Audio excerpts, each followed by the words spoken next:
You're the oldest you've ever been and the youngest you'll ever be. That's a realization I've had to come to terms with in recent times. See, I'm a few months away from turning 27, which by all statistics would mean I am pushing 30 or reaching into the late 20s. And see, that's something I've been fearing for years. Ever since I got close to the age of 25, I started being quite scared of the prospect of aging. I was like, oh shit, I'm not part of what a lot of people would count as youth. Personally, I would go up to 30, but some people only go up to 25. Some people even go lower. I I think that the reason why is this sort of idea of you don't feel old. None of us do. Like, you ask a 40-year-old, they will say, yeah, a 20-year-old is clearly younger than me, but I don't feel old. And there's a lot of people who, and when I'm like, now I'm 26, right? If I was to talk to a 40-year-old, they would say that I'm very young. If I was to talk to someone younger than me, I would be told that I'm much older. If I was to talk to a teenager, I'd be told I'm a relic. I think that's why age is a very it is to an extent a social construct, and I don't mean age itself, because age itself theoretically isn't there. Theoretically is, I guess, the perception of one's age more so than anything, because the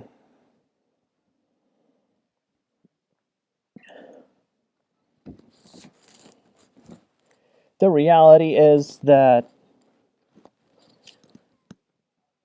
if I was to ask the same question to a 7-year-old, I would be told that I'm a baby.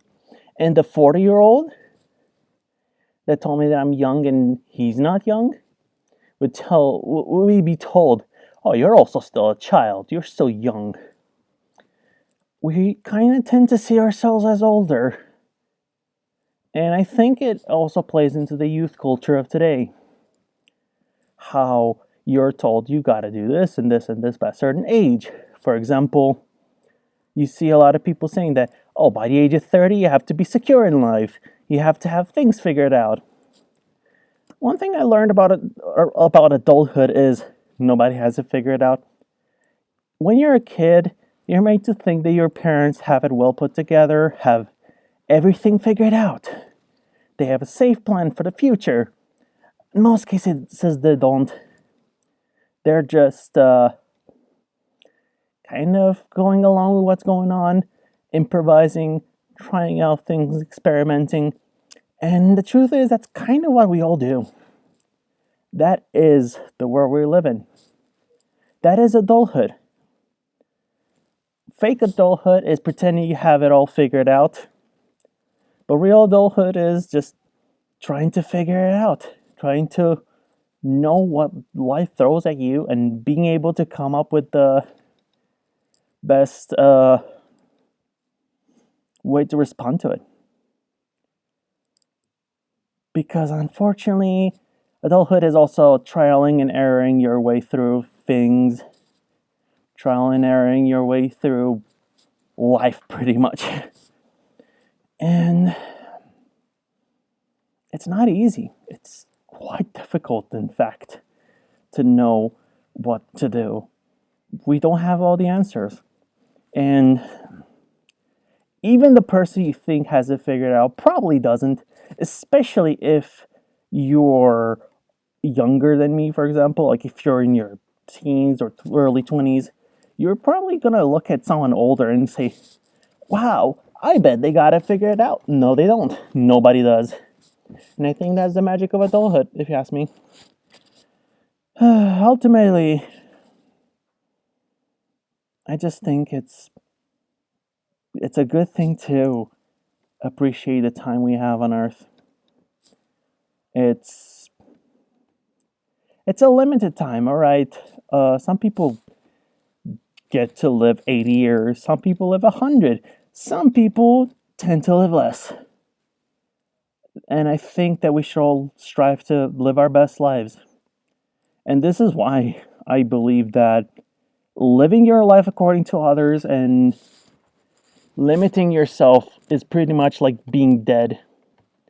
Like I'm personally of the opinion of, if you don't live a life that makes you at least minimally happy or content with who you are, with what you are, then if you can be a 25-year-old physically, but you're probably dead, waiting to be buried. And I know not everyone has the means to live a happy life. And I don't mean that. I think people should allow themselves to be themselves, you know? A lot of people, and I see this a lot with fellow Gen Zers, usually younger, but I even see it with people around my age. We're told, oh, you have to act like this. Acting like that is cringy. Oh, you shouldn't be like this. Oh, this, that, cringe culture here, cringe culture there. Oh, you gotta be nonchalant. Oh, you gotta do this. Oh, you gotta do that. Oh, you gotta be like this. Oh, you can't care too much, but also you can't care too little. And, honestly, fuck all that. Just do whatever makes you happy. As long as you're not hurting anyone, of course. If what makes you happy will actively hurt someone, and I don't mean like, coming out as queer and your family not accepting. No, I don't mean that. If you're like someone who's like into gross things or doesn't care about people's consent and all that, that's what I'm talking about. I'm not talking about like being yourself unapologetically. I'm talking about just as long as you're not doing anything harmful to someone, you should be yourself. Because at the end of the day, there's only one single person who is going to be here with you 24/7, 365, and you cannot get rid of. It's yourself. And that's the magic and the pain of human interaction and humanity. You can be with a partner, with a loved one, your wife, your husband, your partner, regardless of your friend, your parent. But unfortunately, you're still stuck with yourself.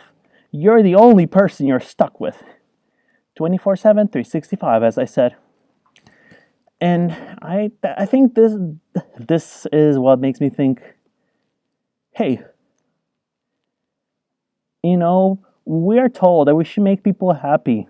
Or we're not told. We're made to think that we have to make others happy, that we have to appease to others. But I think we should appease to the person we're with the most, which is ourselves. If you have a hobby that you want to get into, do it. I've been getting into older devices, older phones. I even bought an iMac. Did I need any of these? No. Did I want these?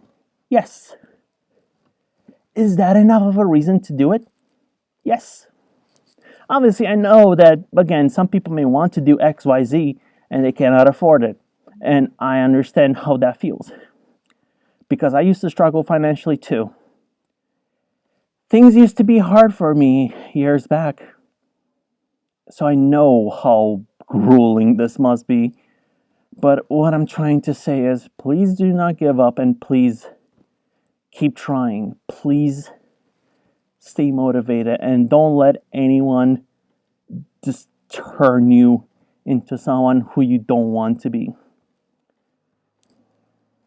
And this is a message that rings true for people younger than me, people older than me, people my age. It's something that we all struggle throughout our lives, really. At our jobs, we're told to be like this. at I don't know, in school we're told to be that. There's so much emphasis about fitting in, and if you don't fit in, there's a lot of societal backlash. And believe me, I've been through it. I've been through all of it. Unfortunately, I was one of the many people that used to get bullied in school. And things are very rough. So rough, I will not get into the full detail. Not to mention, I don't think it's necessary right now. But honestly, I'm proud of myself for being myself despite everything. Despite all the pain I've dealt with, despite all the suffering I've been subjected to, I stay myself.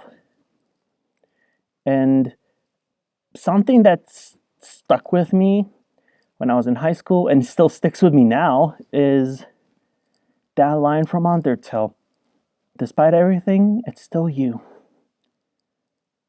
And I believe that despite everything, you should still be you. You should still do what you like and be who you want to be. Regardless of age.